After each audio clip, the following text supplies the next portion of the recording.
الخبر اللي كيتحدث عليه الجميع كيقول لك أيوب بوعدي اختار المنتخب الوطني المغربي للذكر. واجي تسمع معايا الحقيقة كي دايرة. شوف أيوب بوعدي ما يعلن على القرار ديالو تا شهر 5/10. هاد الشهر هذا باقي تقريبا 5 ايام اللي باقا، عاد يعلن على القرار ديالو واش يمثل المنتخب الفرنسي او المنتخب المغربي. باش هنايا كنحطوا النقاط على الحروف، ماشي كنبيعوا الوهم للناس. انا بالنسبه ليا والقرار ديالي انايا ايوب بوعدي غيختار المنتخب الوطني المغربي. ولكن الا كان شي قرار اخر ما يكونش صدمه بالنسبه للجمهور المغربي.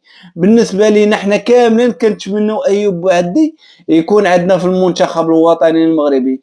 كنتمناو خير، ولكن راه ما كايناش شي حاجه رسميه الدراري.